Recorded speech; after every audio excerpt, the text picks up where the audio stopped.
welcome to episode 83 of the Hard Truth About B2B e-commerce. I'm your co-host Isaiah Bollinger, and I'm back with Tim on almost our regular weekly schedule. We're getting back close to it, right? I am very glad we're back. Timothy Peterson here. I'm very glad we're back to weekly or more. We're inching toward our 100th episode, so really looking forward to that. I'm going to give a couple shout outs. This is our more recent tradition. So these are folks who have told me, told us that they're listening, and I'm just really happy to hear this. So I've got a couple bigger people. I may have mentioned one of these guys before, but I'm just really happy to hear this. So Paul Allen, who founded Ancestry.com, is a regular listener. He's CEO of a company called Soar.com right now. Very happy. Hey, Paul, it's great that you're listening. Thank you for that. Also, Scott Paul, who is a big funder and founder in the Utah e-commerce community, the crypto community, NFTs. I challenged him to listen to us at one point. I said, will you please just listen to this and tell me what you think? Scott is listening. And so he's probably riding around his What one did wheel. he say? Did you get feedback yet? He said he really enjoys the conversation, and it crosses over in things that he's heard, people he's talked to before in different kinds of startups. So I hope he's riding around his one wheel in Salt Lake City right now. Listen to us. So, hey, Scott. And just a couple other quick ones. I've mentioned friends at Midday Squares before. They are a success story from so many different angles, but Jake Carls and all the gang there, they are listening to us, which I think is amazing. And also my friends at Man-Made Brand up in Montreal, including especially Robert Ribello, who does listen to us all the time. So I am so happy to hear from our listeners. It's great. Keep coming. Send us messages. I will happily mention your name on the next podcast if we could fit it in. Now I'm going to pause, and I'm going to let our sponsors, talk for a few minutes here. Just hold on one second, and I'll throw this back to Isaiah. Hello, everyone. I'd like to give you a word from our sponsors. Our first sponsor is Balance.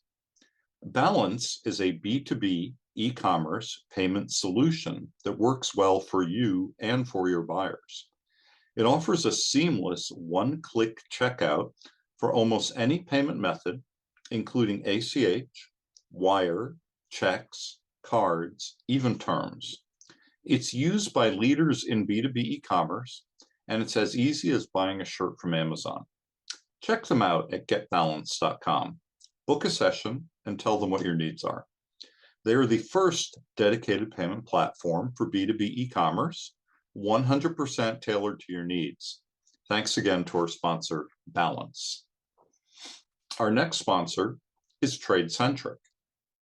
TradeCentric transforms the way businesses transact by enabling punch-out, purchase order, and invoice automation solutions for over 3,000 companies around the world. Uniquely positioned at the intersection of e-commerce and e-procurement, TradeCentric helps B2B buyers connect with suppliers and automate payment, procurement processes to drive greater efficiency and user adoption of streamlined systems. Learn more at tradecentric.com. Thank you to our sponsors. Okay, everyone. I hope that was enough time for our editor to put the sponsor mentions in. Now, Isaiah, introduce our wonderful guest, who's also Isaiah. Yeah, this might be the most confusing podcast episode we've ever had. So you have Isaiah from Trellis. I'm the co-host. Hopefully, many of you know me if you've listened to previous episodes. But we have a new Isaiah on the podcast, who I'm very excited to have on. Once again, also called Isaiah. I think you spell your name the same way, which is not always the case, right? I do see other people with Isaiah with different spelling, but tell us about yourself and about what you do with Amazon at a very basic level. We know you buy product and you sell it on Amazon, and some of that's B2B, but I think it's obviously we're kind of oversimplifying that. So tell us Tell us about Absolutely. So first off, I want to say thank you for letting me be on the podcast today. And it's awesome to connect with another CEO named Isaiah. And when anybody asks me how to spell it, I just say, look it up in the Bible. It's the same spelling. So yeah, it's really annoying to say out loud because it's actually kind of hard to say out loud in all the letters. Everyone forgets the first A, right? Yeah, the first A or the I in the middle of the two A's is kind of like a weird, yeah. Even sometimes I mess it up myself when I'm saying it out loud because you're trying to say it fast, right? At least you're not named Nebuchadnezzar or something else from the Bible. Yeah, or I think of Giannis Antetokounmpo, the NBA guy from Greece. Like, no, Sure. I finally kind of learned how to say his name, sort of. That's funny. Yeah, so I'm Isaiah Fritz, and so I founded a company called a little bit of background. My parents had grew up in the business of just flipping stuff on eBay. They started in 1999, just buying and selling. It was, started out as a side gig. It really was something small, and so I just grew up doing that.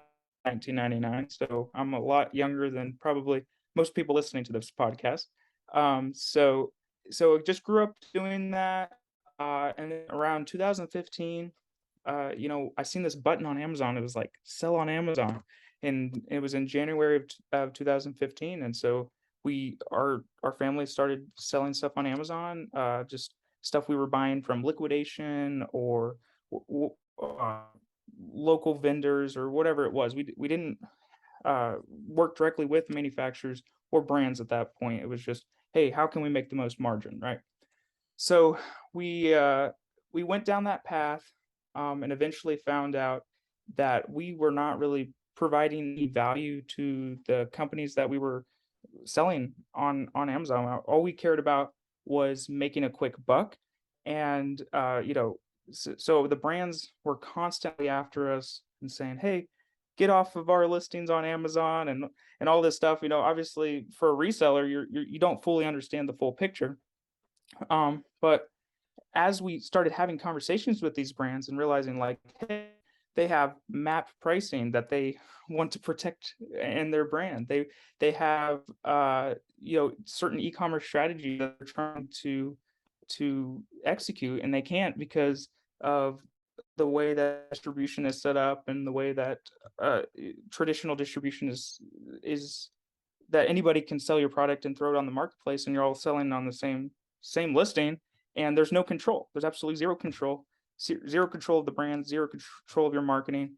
So we said, hey, instead of fighting you guys, how about we help you and help representing your brand on Amazon? So, but we'll do it through your traditional model. We'll buy the product, we'll fulfill it, we'll do all of your distribution, and at the same time, let's update all the photos, all the content on Amazon to look like your website and actually tell a good brand story, and help you with your ad strategy and help you grow your brand and control the resellers. So after going into that model, it's been a huge success, and we're just onboarding more and more brands, and we're very we work with, because obviously we have to make sure that if we're going to be purchasing product and having our neck out on the line, and we're only making money off margin. I mean, all of our services are free.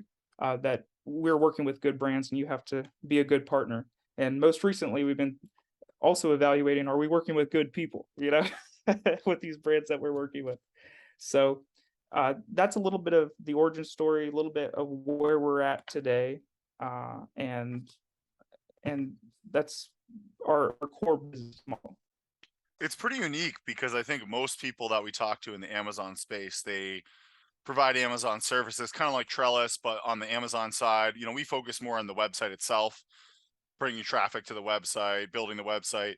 We don't do a ton on the marketplaces, but most of the people I know in the marketplace space, they charge an hourly rate or a retainer to help manage your marketplaces, but the client still has to kind of do some of the work and they're not entirely responsible for the channel. Whereas you're essentially, you're saying, hey, I'm going to buy your products and I'm going Yeah. to do it all for you. And all you have to do is sell me the product, basically. Correct? Is that basically? What to do is the product and give us exclusivity on the platform. So are there categories that you specialize in and others that you don't do at all? So we try not to do anything with clothing or anything in the apparel space, just because of the challenges and the reverse logistics and all that in that space. Is it the We returns or is it the margins, the competition? Like what's the all of the uh, above? I was gonna say all of the above. So it starts off with variations. With clothing, you got a million sizes and a million different colors, and it is hard to manage all the variations. And also returns. I mean, your return rate is a good return rate in clothing is 10%, right? And Yeah, you're like, so we're only getting 10% returns, which is like a lot in other industries. Yeah. yeah, Yeah, no, exactly. I mean, I know how much my wife returns. She's probably like 90%. I would love, like, I wish I had like a analytics tool on her return rate somehow. Like, I'd probably have to log into all her accounts and figure it out, but I bet you it's really high. You know that Amazon actually, they track all that, and if you return so much, they will actually ban you from returning if you're over industry norm. Well, I So can you tell you she's not buying a ton of clothes on Amazon. So it's other sites. So yeah. um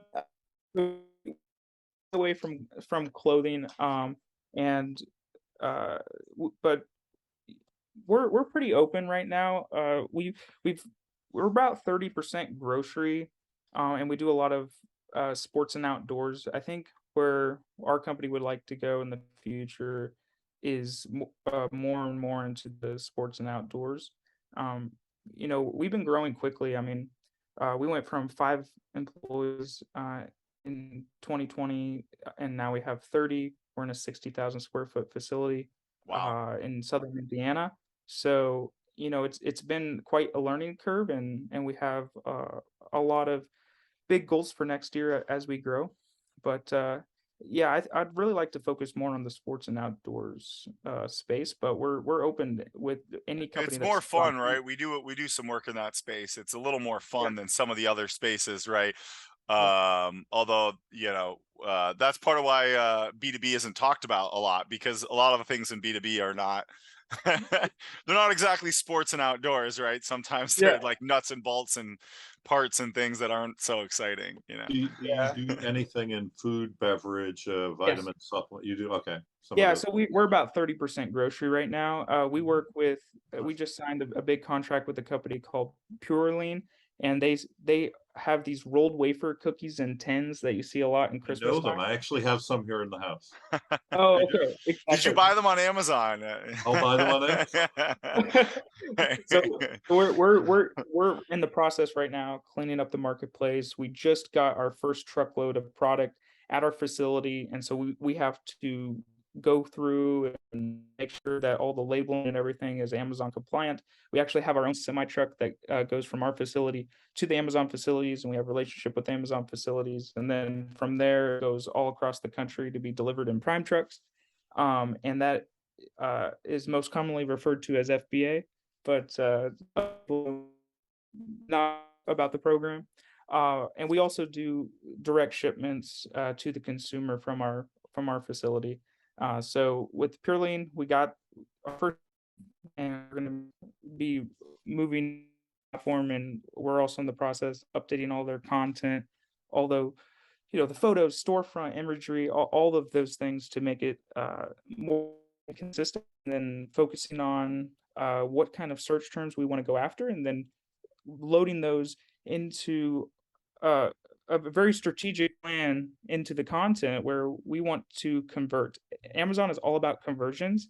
So if someone searches rolled wafer cookie and you have, a million people clicking on your product, but nobody's buying, well, you're not going to come up first for SEO. So Amazon SEO is all about conversion rates, and because they want to show customers products that are going to sell. So That's a very important part about Amazon. So that's like probably the biggest factor in Amazon SEO and listing is like how well your product converts when people click on it. Makes Yeah. sense, right? Like if it has a low conversion rate, why would they want to put it number one? They won't get any sales, right? So it's actually pretty simple when you think about it that way, you know. Exactly. Yeah. So I just have one other question, and then I want to Go ahead. stay, obviously we're going to stay, pretty deep in Amazon because that's what you do. But I was just Yeah, wondering if yeah. you do anything outside of Amazon, like do you do Walmart Marketplace or other things like that? Yes, we have a good strategic partnership with Walmart. I'm going to be honest. Any Walmart employees listening to this or anything, your marketplace is trash. I mean, it is terrible. I mean, You hired, maybe Right they here, should, that's going to be our can you headline. tell them, we got some developers that might be able to help them. Maybe they'll That's hire the me. Maybe headline. they'll probably take me like 3 years to get a Walmart PO if I talk to them though, knowing how enterprise works, but you never know, Walmart is trash. Yeah, Says that was a Isaiah Fritz. yeah. I think it's the marketplace though, right? To be clear, like I think they do a good job with Yeah. things on their own inventory is probably pretty good. Yeah.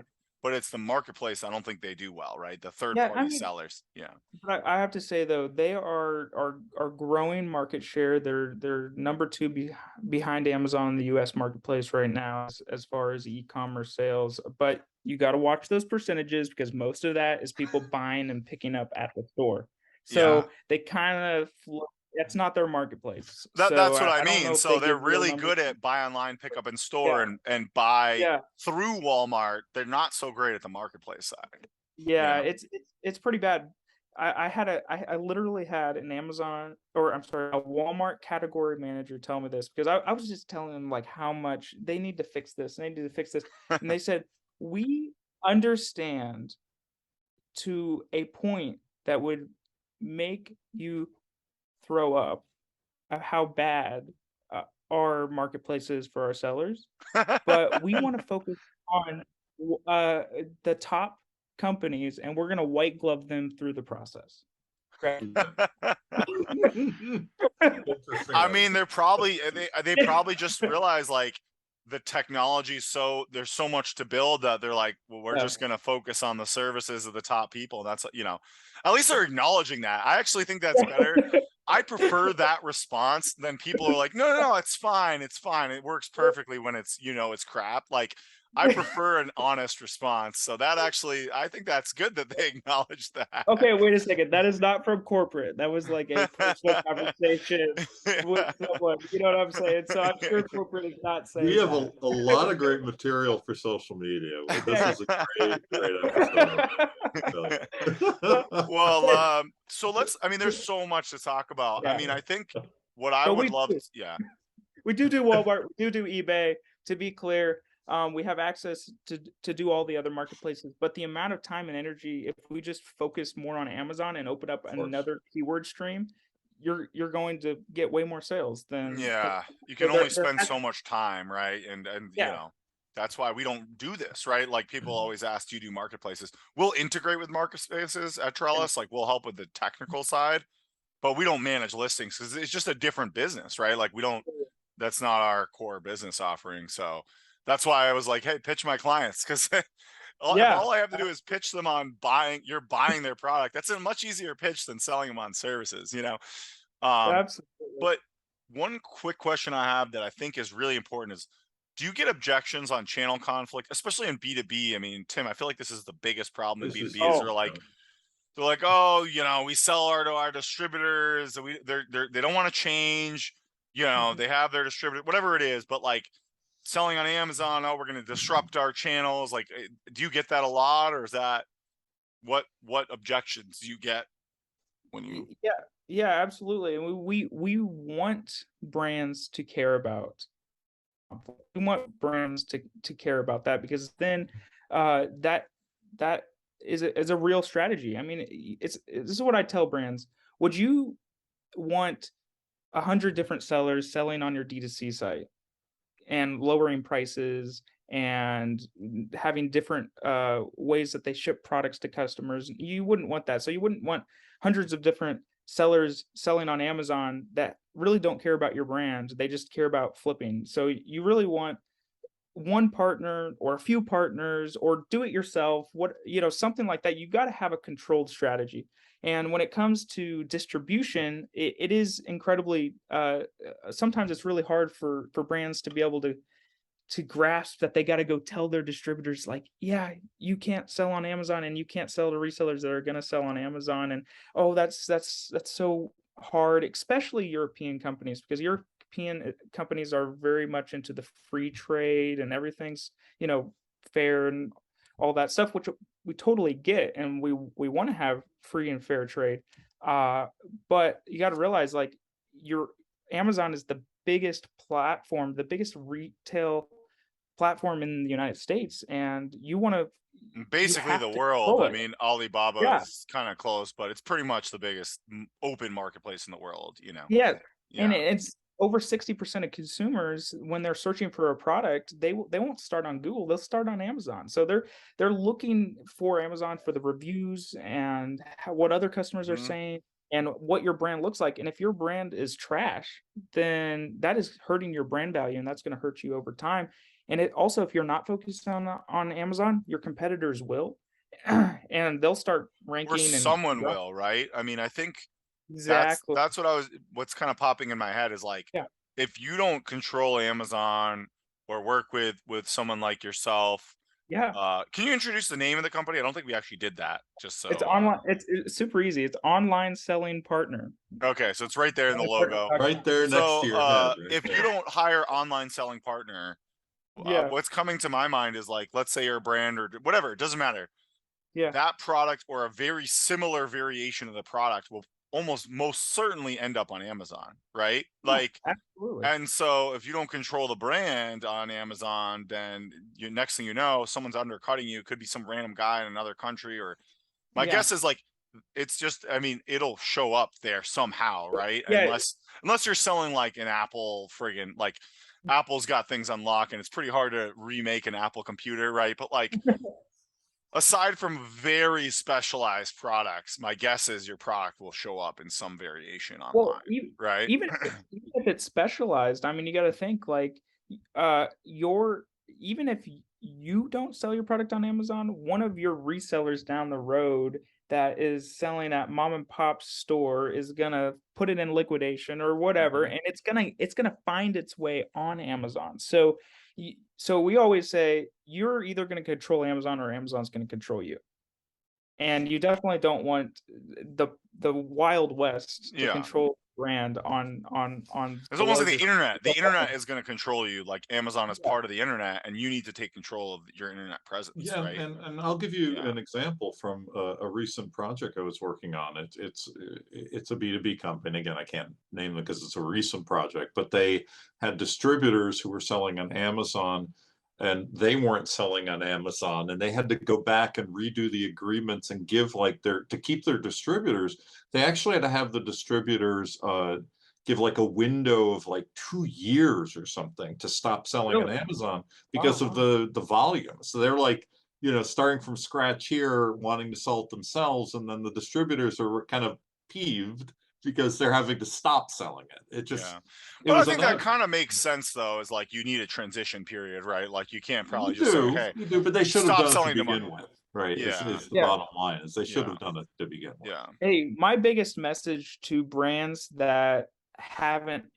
went into all these large distribution channels: make sure your distribution agreements are stated now that this is for the Amazon and third-party marketplaces are off the table unless it's through the corporate. I helped rewrite that agreement for them, by the way. That's exactly it. Well, it sounds like Tim. If you need someone to help you write that agreement, Tim, I'm on this ready. call, Tim will I agree with you 100%. You cannot allow yourself to get into those minds in the future. I totally agree. That's smart. So I think we got a pretty good base understanding of what you do. Can you teach us about Amazon? I feel like Amazon business is still this, like, unknown thing, right? Like, it exists. I use it. Trellis uses it. Like, I even use it for my personal, because it's like, I just, it's so hard for me to like it's cheaper. Well, it's cheaper, but like The if I Prime. buy something for myself, I'll pay on my personal credit card, but I'm not going to log into a different Amazon account. Like, Yeah. you know what I mean? It's like I'm already logged into like the Isaiah Trellis account, so I'll pay with my personal credit card. So it's not like a Trellis expense. So my point is, I feel like there's this weird kind of like mix between Amazon Business and Amazon. My guess is a lot of business purchases are happening through regular Amazon because people are just Yeah. buying and they haven't set up an Amazon business account, but they are a Yeah. business. And then you have Amazon Business. So can you explain like Amazon Business, what it is, what it does, why you should Yeah. use it as a B2B company, especially? Yeah. Maybe from both Yeah. sides, I guess, because there's two Yeah, sides. so I'm gonna start from the consumer side and then work my way Sure. to the brand B2B side. So I'm just gonna start with a story. So I was at my local library not too long ago, and I said, "Hey, do you guys have this book?" Right? It was kind of a rare book, and they're like, "No." And so they immediately went to Amazon on their Amazon business account and purchased the book and said, "Yeah, it'll be here in 2 days." And I was like, "What? That's how you guys purchase books?" Like, I had no idea. Like, that's how libraries procure books. Yeah, is they libraries just are like, who's your procurement channel? I log into Amazon and buy books. Yeah. Like, I was so blown away. Yeah. And you're like, it's really easy. It's a one-click checkout. And like, I know. I was like, I didn't want to spend the $200 for the book, so I'm glad you did. oh wow, it was a very specialized book, huh? Yeah, it was specialized, so I was pretty happy. I'm surprised they bought it for you. That sounds like they really appreciate you as a customer or whatever user of the library, right? Like, or they just had extra money in their budget they needed to blow that day, I guess. That could be. So, but anyway, so that's a real life example, and it's all from government agencies, law enforcement, and everything Trellis. you can think of. I mean, we probably spend. Yeah. We're a little business, not tiny, but not huge. I mean, I don't know the exact numbers, but I bet you were spending probably 50 grand a year on Amazon Business over the course of a year, right? Everyone I work with has an Amazon business. Maybe not 50 grand, maybe 30 grand is more realistic, but I don't know. It's probably a significant number at the course of the year, Yeah. I know my small business. I mean, why would we go to Staples and spend, my employee that's getting paid $20 an hour to drive to Staples? I'll tell you one reason. So I totally agree. We almost never go anywhere if we don't need to, except we had 1 day or 2 days to print something for an event. Okay. Staples Print Marketing Services got it done. I have to give them credit. They did get it done in a short period of time. So if you do need fast turnaround, but that's a service. You see, that's a service. It's a Yeah. service that was interesting. It's different. It's not. Yes. It's not exactly a marketplace, but yeah. Mm-hmm. Sorry, just had to throw that in there because it was like that one time that we're like, we need to go to Staples. Well, how many times are you about to get on the plane next week for a trade show and realize you don't have business cards and you have to go to Staples? I mean, so I've done that. I mean, yeah, maybe you guys there are some times where it makes sense, right? Yeah. Yeah, but it's and there's times it makes sense, but I like to think about it. Just why would I pay the extra labor to go to a store when you can just buy it online? So I'm actually going to show my screen here to a little bit what the Amazon Business Consumer website. You hear that, listeners? You're gonna have to watch us on YouTube. Hey, we are getting more subscribers and visitors, but we got a long ways to go on YouTube. We do, but Isaiah is going to do a great job describing what's on the screen. You got to start somewhere, right? So yeah, so Amazon Business. What I love about it is like, it's basic. It's Amazon.com. Once you sign up, so there's a sign up process, but it's pretty easy, right? Yeah. Absolutely. So you sign up, and I don't think it's any extra. It's actually the Amazon Business Prime is actually cheaper because you don't get access to the Amazon Prime Video and stuff, which I don't even use Amazon Prime Video and stuff. So it's only I think it's like $69. Oh wow. Or a year compared to like 100 and something. So but I think you have to put in an email address of somebody that has a Prime account or something. I don't really remember.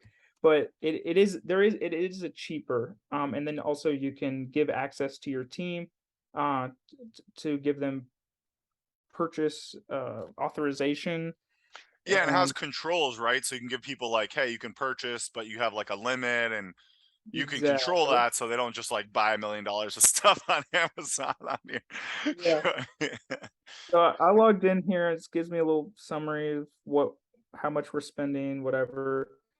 Everything's tailored more to business. If you go to the top bar here, it talks about quantity discounts. This is something that isn't really pushed on the consumer site. Yeah, Where pretty much anything. I'm just gonna go to something random. Here's yeah, some that's energy interesting. Like battery. batteries, yeah. Yeah, so you can see right here that you buy more, save, right? You're Yeah. gonna save, buy more, and and then also there's a little button that says buying in bulk, and what that is. Let me sign in here. Um, I can offer to Amazon and say, hey, these batteries are normally $9.82. I want to buy 1,000 or 100 of them or whatever it is, and they're going to try to find the best offers from their Oh, third party wow. sellers. Oh, that's Savings with And interesting. Yeah. multiple suppliers. That's yeah, interesting. I haven't seen if that before. or you can request a quote. So Yeah. I've done this before where I'll say, hey, I need to purchase this by next week and I need it delivered in Yeah. November. You fill this out, you tell them what your zip code is, and you can throw out an offer and say, hey, instead of $9, I want to spend $7, and you can Yeah. actually.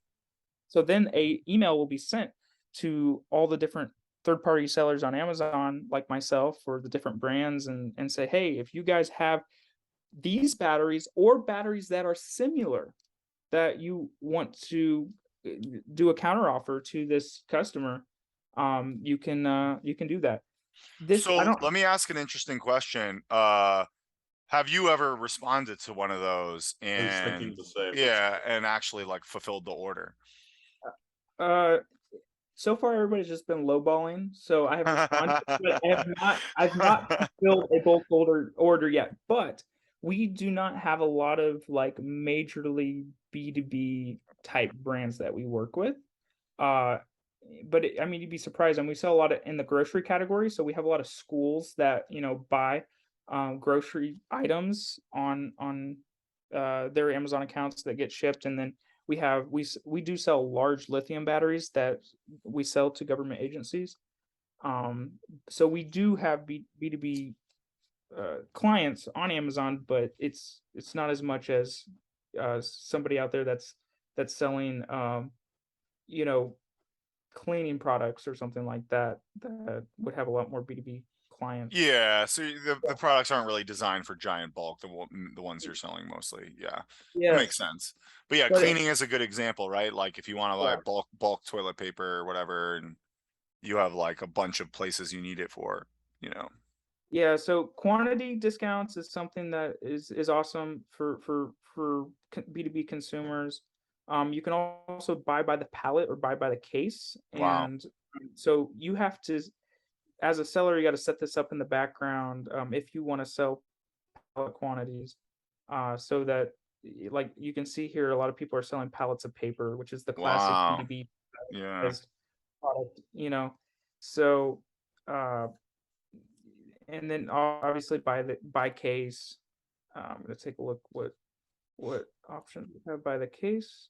Uh, Yeah, just all drinks stuff. make a lot of sense, right? Energy drinks. Double shot energy. Yeah. There it is. That's Yeah. good. That Yeah. makes a lot of sense. Yeah, so this is from the consumer side, and I'm gonna give you a little here's something a little extra tip. If you have an Amazon B2B uh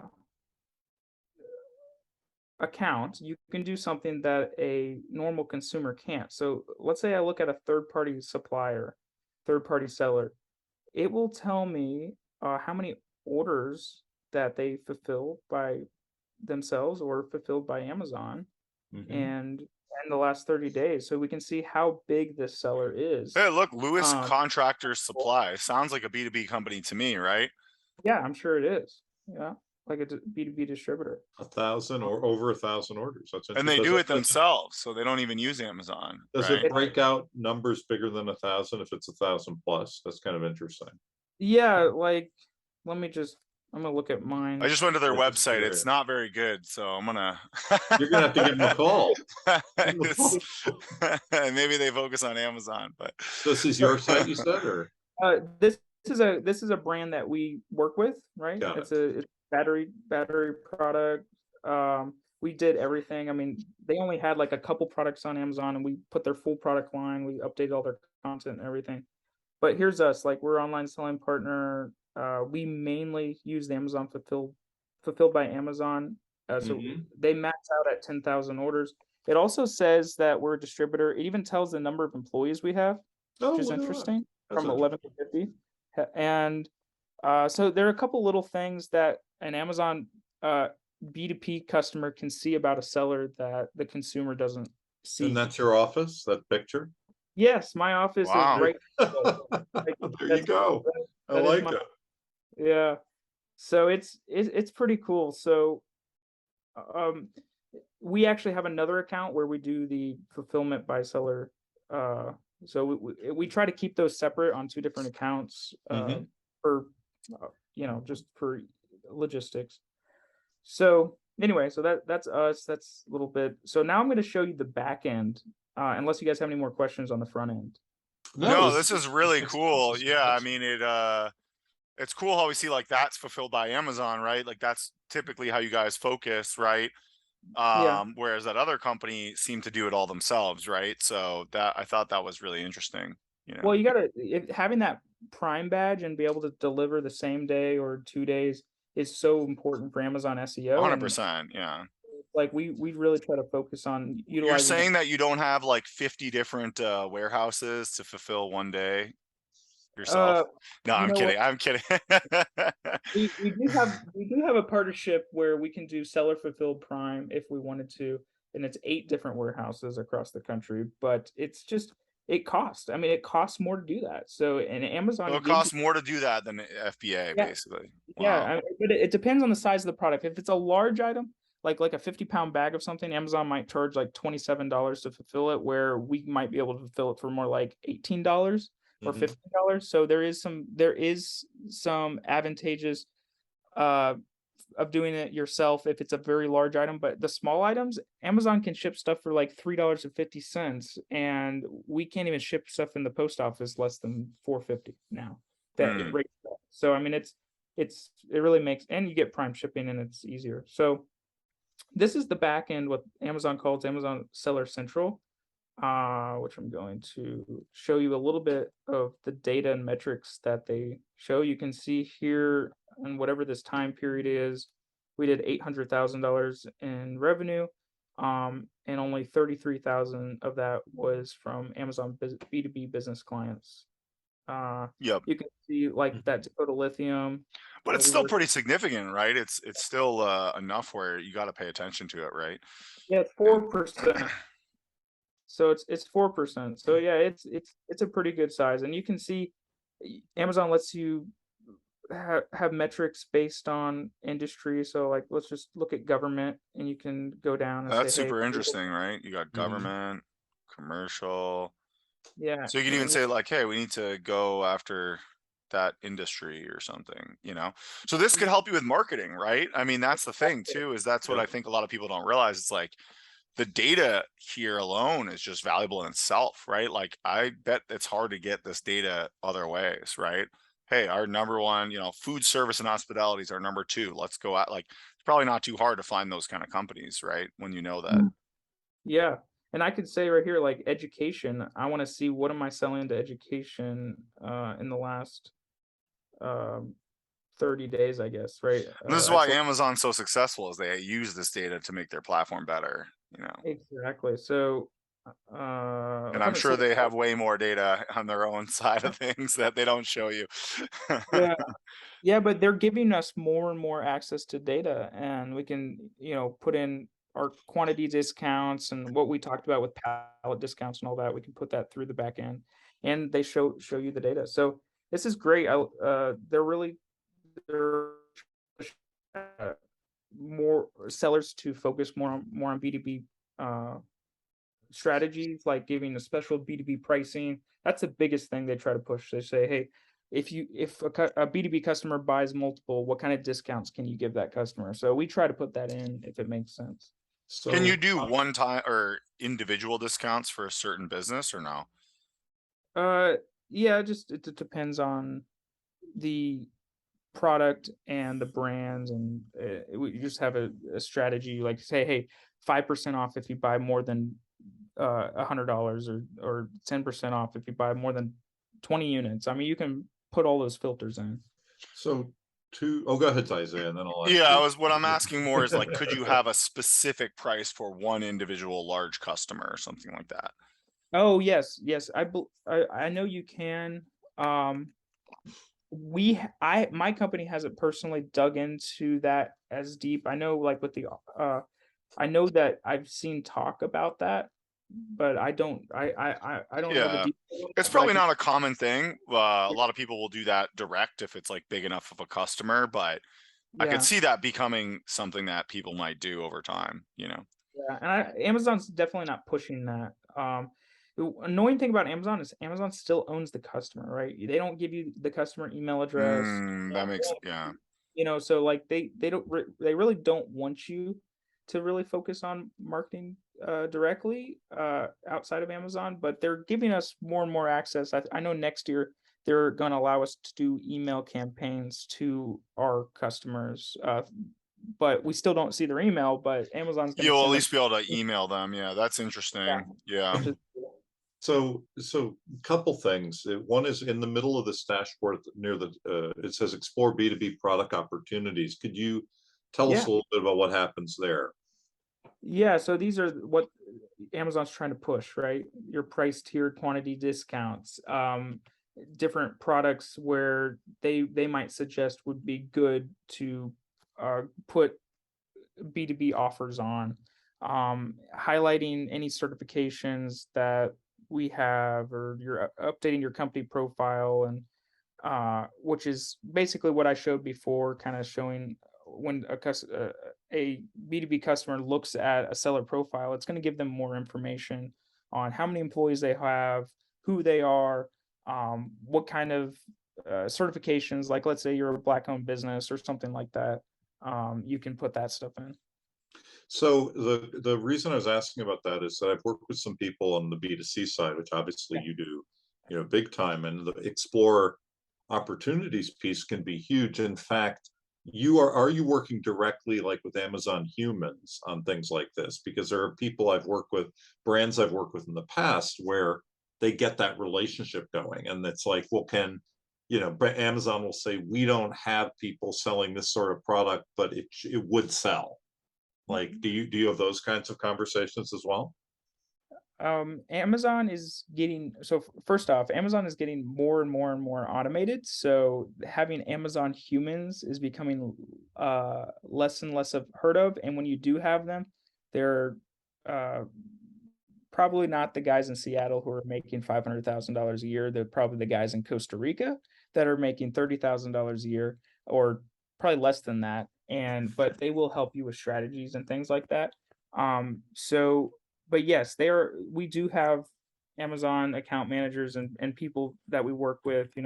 I just came back from Seattle in September, and I was talking to a bunch of internal employees about different strategies and things that we have. But one thing I've learned about Amazon is the employees at Amazon, they have a really high turnover rate. So usually the people that I talk to that are employed by Amazon have only been there for 1 or 2 years or 3. And so Yeah, I think they're having an issue where it's like almost impossible, or they're so bad at retention that they can't hire people faster than they lose people or something like that. well, nobody gives Amazon kudos for work-life balance, is what I heard. Yeah. As I Yeah, was I've heard that as well. I think they're starting to realize that that's a breaking point that they have to figure out. Yeah. So I think a lot of people leave. So I mean, if you think about it from our expertise, I mean, we can read the data and be able to come up with strategies a lot better than Amazon humans, I would say. So it's not something that we focus on. I mean, what Amazon humans will try to do is try to get you to pay more money on ads, because Sure. that is Yep. what helps Amazon's bottom line. So Same thing as Google and Facebook and all these guys. yeah, spend more money on ads. Here's your strategy: spend more money on ads. Like, oh, great Yeah, yeah. strategy. Yeah, and it's like, have you seen our newest ad type?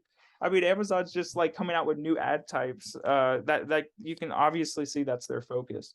And so it's working with us, a lot of the brands are, we're actually care about the profitability of the brand. We actually care about long-term brand growth and everything else. So we're not just looking at strategies that or to make you a quick buck, right? We're Sure. part with your brands, right? With your brand to really look at the long term. But it's a great question, Tim. No, thanks. I Can hope you, it- if you hit get started, is it gonna do something, or what would happen on the Yeah, specifically on the product one, or the There other it one, goes. the one that yeah. is So it- it's get started. It's like go over here and figure it out. It really doesn't. Give you well, the that one, yeah, the product opportunities. I'm just kind of curious as we're talking. So they're going to give you a report of different things that I've sold that are also purchased a lot by B2B customers, and so they're going to want you to try to put more quantity discounts and things for that are more sold by or B2B maybe more variations of those products and things like that. Yeah, I mean, I'll give you the example that's most fresh for me. The reason I remembered this is that I was working with a health and wellness business. They had supplements that were for, like, what do you call, like, blue screen fatigue, like your eyes get fatigue, for Yeah. gamers and all that kind of stuff. And so Amazon was recommending that product descriptions change and the quantity discounts change so that it could be sold in different contexts. And it was actually really good advice, and even though Yeah. most of it was automated, they were also contacted by a human somewhere along the string there. But it was good. What's That's interesting is, look at these are some pretty expensive gaming tools, not all of them, but like, that monitor, $1,200. Yeah. I mean, not everyone's buying a $1,200 monitor, but I guess there are businesses, that do want that, right? So That's pretty nice. yeah, maybe there's people that want quantity discounts for I'll their take employees it. on that. I'll take it. Where can I Yeah. click buy? I want to get that one right now. Yeah. Yeah. Yeah. No, that's it is pretty. It's pretty interesting. It's And then pretty here's amazing. products not yet on Amazon right here. So Yeah. you can see, this is what you were more talking about, where they're Yes. going to give you these different things that they know that customers are searching for, but are not yet on Amazon. I don't know actually how they're getting this data, because you see how it's capitalized. This is interesting. I'm trying to think where they would have pulled these titles. They're Yeah. pulling titles from somewhere. Yeah, it's crazy. They have the that. brand and Figure everything, it out. but it's probably one of those things where Nestle is a big company, so they probably have some control over that, right? Where Nestle probably wouldn't want, like, there's probably a reason why it's not on. Well, Amazon is very UPC based, so it's possible that they're scraping UPCs that they know are not on their platform yet. And then if you go to the GT or GS1 database for UPCs, you have to put in a title. So these might be GS1 titles that the company puts in when they create the UPC. That's going to be my guess. Yeah, that's interesting. Well, yeah, no, this was awesome. I mean, honestly, I learned a lot. So what advice would you have for businesses, trying to sell on Amazon? It seems like it's probably worth having a mix, right? I mean, you showed that B2B was only 4% of what you were showing there in that specific chart. I know you have different charts and whatnot, but for maybe a more B2B centric company, it could be 40% or 50%, or like it's probably fine to have like a mix, right? And you might treat them a little differently, and Yeah. Yeah, I think that you definitely should take advantage of the B2B tools. And if you're a B2B focused company, be able to, if you're already selling on Amazon, make sure that you're educated on all the new tools that are coming out and the new opportunities that you have, and the data that Amazon gives you. I mean, we just talked about sales data. I mean, Amazon's giving us way more search term data on what people are searching for, how often they're searching, and what are they converting on, and all that is super powerful. We use that every single day. We can also track our competitors and see how are people finding your competitors, and what are your competitors getting the most conversions on. And if you can do better than your competitors, then just place an ad on the same keywords that they are and convert on those, and then you're going to grow your organic rank. Do So you share that with your customers? So like, hey, we're seeing this data, like how do you deal with that? Because technically it's your data now because you're the seller, right? oh yeah, we're super transparent with our customers. We have dashboards that we give them based on like sales data and everything. Everything's up and open. I mean, we're You're very trying to help them, like, hey, we're seeing these trends. This is what you should do to grow the business. Yeah. yeah, because I mean, when they grow, we grow, and I mean, everybody knows how much we make because they know how much we're buying the product for, and we'll tell them like, hey, this is our shipping costs and everything. So I mean, we're extremely transparent. I mean, we have nothing to hide. Our goal is just to become an extension of that brand and be their Amazon team, really, because you know we have are building a really good team to do all these things, where a lot of these even large companies only have one e-commerce person, two e-commerce people. Yeah. And by the And a way, lot of times they're in charge of the website and Amazon. Like people don't realize the website itself is a full-time job. Like, exactly. you know what I mean? Like, or it could be 5 full-time jobs if it's a big enough website, right? Like depends on the website, Yeah. So my message to CEOs out there: invest in your e-commerce team. If you are wanting to do it yourself, like make sure you give your e-commerce guy kudos, because he's doing a lot. He's wearing a lot of hats. I mean, there's new things coming out every single day with TikTok and all these other new platforms that are going I know. on. I mean, so e-commerce teams are completely underappreciated. Yeah. Or underinvested in, right? I think is a big part of it, right? And then what people don't realize is it's like, hey, make this guy do everything. It's like, well, what is e-commerce? It's marketing, it's sales, it's inventory, it's operations. So it ends up, you can't really put that on one person. It's probably not going to scale very well with one person doing all that. Yeah, e-commerce is 30% of our sales, but it's 1% of our workforce. Yeah. So I think we talked about something before we started recording that our listeners might appreciate. Could you just tell our listeners a little bit more about like the categories that you work in and those sorts of things? So if folks want to contact Online Selling Partner, and work with you, what would be the top things that you sell right now, or what are you really interested in selling? Yeah, so first off, we're an invitation only company. We're growing quickly. We don't just work with every company out there, right? I mean, if we're going to be purchasing your product and working with you every day, we want to make sure it's a mutual beneficial relationship. So we like to see brands that are already doing over 5 million in sales, and preferably at least $500,000 a year on Amazon. Even if they're not doing it, if other resellers are, those are kind of what we like to see.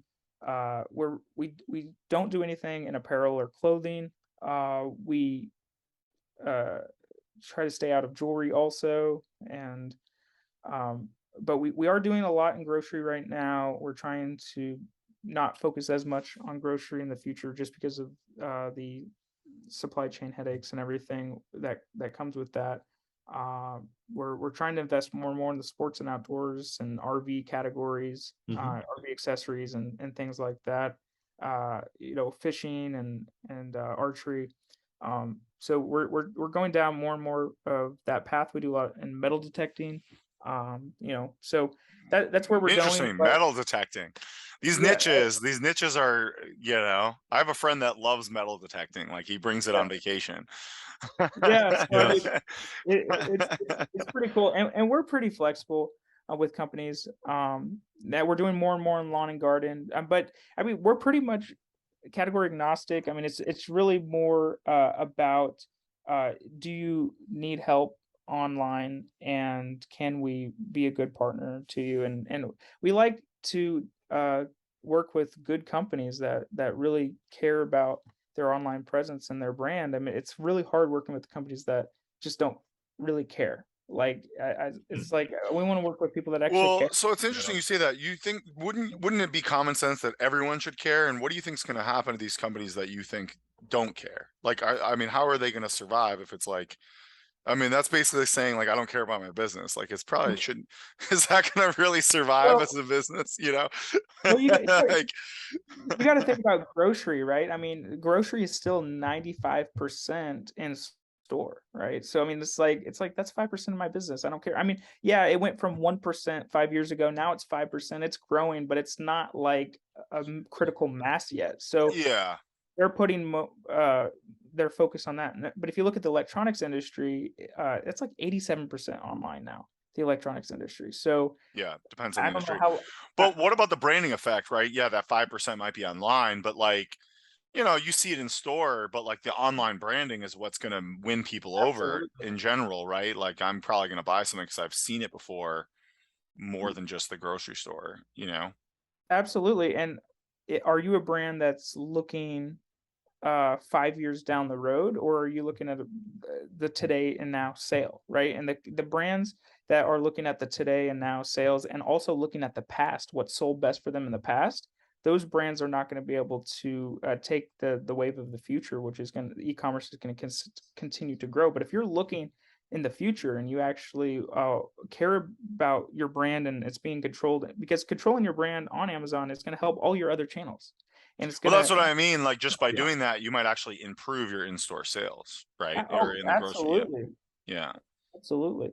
And Yeah. your D2C site sales. A lot of people Yeah. say my D2C site's going to suffer because Amazon. Well, no, we got map policy now, because now people that were buying on Amazon for like $50 under map, and you weren't getting any sales on your website. Now people go, and we've seen this happen over and over, where people go to Amazon, evaluate you, look at the reviews, but they say, "Hey, I'm going to buy it on your D2C site," or even Maybe big. they give them a coupon code, or you can personalize the marketing to them on their website if you want to, right? You know, because you have more Exactly. control on that. A Yeah. really good example is Solo Stove. I mean, Solo Stove is doing like 90% on their D2C site and like 10% on Amazon, but they started on Amazon. So, you see these brands where they're focusing more on their D2C site, but they still use Amazon as a search engine, just like you would Google, where people Yeah. can find out about your brand and Yeah, your we have a client just like that. That's yeah. I think 60-70% on their website and about 35% on Amazon. And it's fine, right? Like there's nothing wrong with that. And I think people just like don't understand that they like can work well together. And you're probably There's right. nothing, Yeah. there's Yeah. nothing wrong with it, and you can always have exclusive items on your D2C site, right? I mean, Yeah. there's nothing wrong with that. I recommend that to people, Yeah. make it special, so it doesn't feel like Yeah, exactly. customizable, special services, warranties. You can offer certain things on the website that you might not offer on Amazon, and vice versa. Maybe you have Yeah.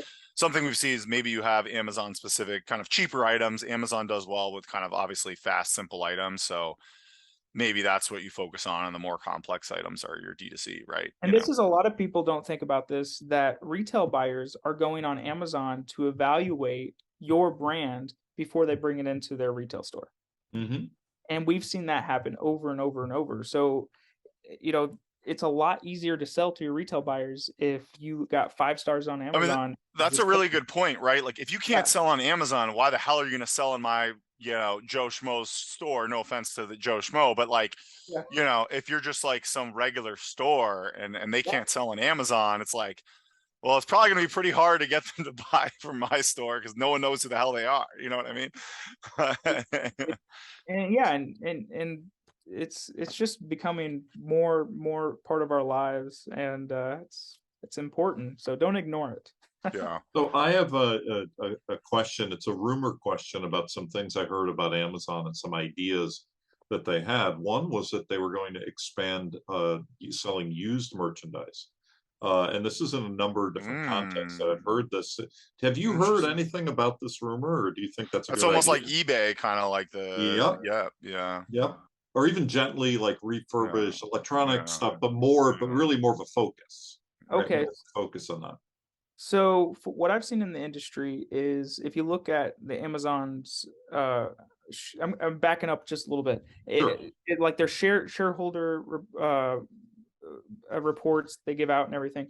If you look over the last 10 years, they're really focusing less and less on purchasing products directly from the brand on a 1P vendor central type relationship and Sure. selling it themselves. And they're more focused on the third party seller, where brands are actually controlling the marketplace on there, so they don't have to. And then brands will spend a bunch more money on ads, and Amazon doesn't have to float any capital for product. So we've seen them push more and more and more for third party sellers. Okay.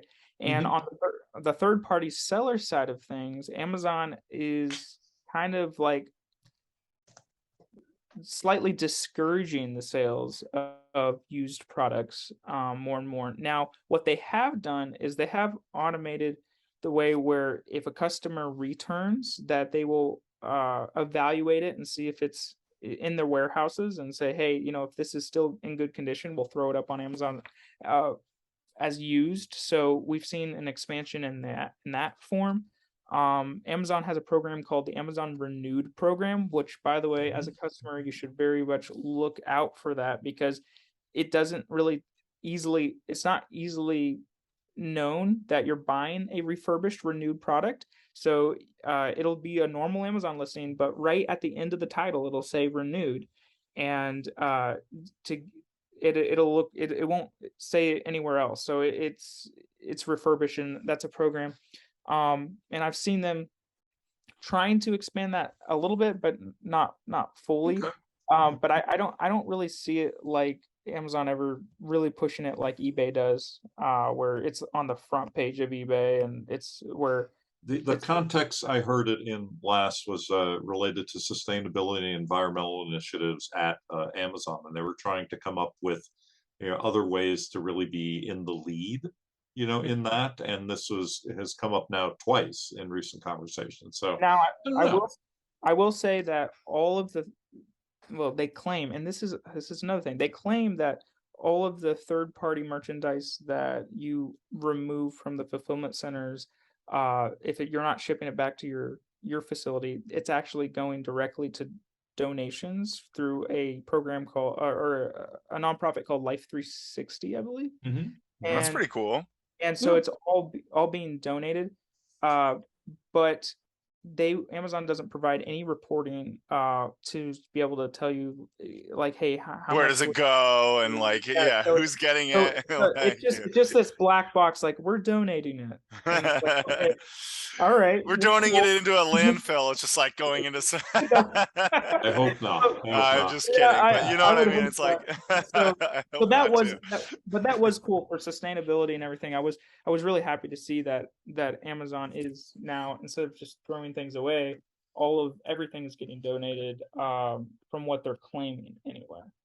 So I want to just give a shout out to one other thing. I think you had mentioned again before we started recording, eBay. eBay business, that the business that you're in was started by your parents, I guess, as an eBay business. I did that back in the 90s too. It was amazing. I made so much money, I had so much fun. So I just wanted you to mention that a little bit, because I think it's really a great tradition that you're continuing. Yeah, absolutely. And we still sell on eBay. eBay's definitely really hard to control, and it's definitely going downhill as far as sales and everything. And way more Chinese competitors now. But I mean, if you look at eBay in the early 2000s and 90s, it was it did wonders for small businesses like my parents, to be able to start selling online. And a lot of people claim and say that e-commerce and Amazon are putting small business retail out of business, and it's really not true. I don't think, because the amount of small businesses that are now empowered out of their homes, out of their garages or whatever to sell online. So They just have to adapt, right? I mean, you can't just sit in your store and hope people will come by. I think that's the problem, is that. But I would say Walmart might be the different. That's a little different, right? Yeah. So I really I'll never miss the days of going and buying out Walmart clearance or flipping it on eBay or going to yard sales and all that stuff that eBay has allowed small mom and pop businesses to do and make money. And I was just talking to somebody the other day. It was great Doing that. Yeah, I did toys and collectibles, and I did it for years, and I did that with my husband. It was it's a little bit, I still have thousands of McDonald's Happy Meal toys, by the way, because wow. the market kind of fell out on that, and I warehoused them, so I still have them from the 90s. McDonald's. You never know, like one day they just all of a sudden could be worth a lot, like a bunch of stuff. Really, it's hilarious. I got rid of a lot of like childhood stuff, and looking back, I'm like, man, I should have kept some of that stuff, because you didn't know that I was going to be worth crazy money like 20 years later. It was great, a great run, and then I moved on to other things, but it really was a great run in that era. It was great. So if I knew trading cards were going to be worth as much as they are, I would have bought more of those. Just everything. I mean, basketball cards, Pokemon card. I mean, we could have bought that stuff for pennies back in as kids, and now it's worth like, some of them I think are going for millions on these I didn't have any of those, but yeah. But no, some of these sports cards, I believe, have gone for like $1 million, which is just insane. Like, who knows? I probably like threw one of those away when I was like a kid. You know what I mean? Beanie Babies are coming back. Exactly. We should give you Beanie Babies. We should give you a chance to wrap up soon. I think we're getting close to the end of our podcast today. Isaiah host Isaiah. Yeah. So I mean, Tim, I'm kind of stealing your question a little bit, but like, what do you see as the future of B2B, Amazon B2B e-commerce, specifically for the B2B listeners? And that's obviously the focus of this podcast. Like, where do you see that going? And I still feel like it's kind of this like nebulous thing that most people don't really know much about, but it's growing, it's big, it's gonna be bigger, I think, right? So I mean, if I were you, if I owned a B2B brand, I would do a quick survey of my small to medium-sized business, even large business customers, and ask them, do you use Amazon business to purchase your products? And I think you're going to be surprised with the results. People are already using it, and Amazon, and they use it as a consumer. Why not use it in their professional business life? So I think it's only going to grow, and excuse me, only going to continue to try to take market share from these other platforms. Yeah, I agree. I agree with that. So you really got to get on top of it now, right? You don't want to be the last person on it when your competitors are crushing it, And I will add to that, if a third-party seller creates your listing, right, and you've probably seen this before, and they'll put in your UPC and they put in the information. Well, if they put your brand name in wrong, right, then one thing with Amazon is called brand registry. That's how you kind of take control of your listing. And if the brand name is slightly off, then when you go to take control of that listing 10 years down the road, then you have this big old fight with Amazon to change it over and all this stuff. So make sure that you're at least creating your listings and creating your brand name with your trademark brand name as the brand, because that will save you a ton of headaches. So that is kind of something that I would think about when you're saying, hey, I don't really have a strategy now, maybe I will down the road. Well, but if your third-party sellers are already doing it and already creating it, at least maybe have a strategy on the creation of ASINs before you launch your product. Cool. Thank you for that. So I guess we're going to wrap up another episode of the Hard Truth About B2B e-commerce with that. Episode 83? Is that what it was? Yeah, 83. And 83. Honestly, it was awesome. It was, I think, our first screen sharing. So thank you for that. I learned a lot. I feel like I'm now much more of an expert just by that quick screen share, We really appreciate it, and we tell all our listeners to seek you out, even if it is invitation only, just Yeah. to make sure to reach out. You never know. And I love like sharing insights and advice with anyone. Like, dude, anybody want to call me and just talk and build a relationship? I mean, I'm all in. Well, thank you for that. Any final words, Isaiah? Host Isaiah? No, I think we covered a lot, and we'll definitely want to have you back. I mean, definitely if you start to get more B2B businesses, you see more traction, new features, let us know, and we'd love like kind of share the new stories, because probably a year from now, who knows, like it could be all new stuff that you can share, Oh yeah, every week, man. I got a newsletter I'm building out right now. We've only done like 3 emails so far with weekly news, and it's just amazing. I It's know how it endless. is. It's hard to do newsletters. It sounds easy, but it's not. But it's endless amount of news with Amazon. It's easy because they're always coming out with something new. There's always something Yeah, new. that's true. Well, thank you for today. Sounds good. Thank you guys.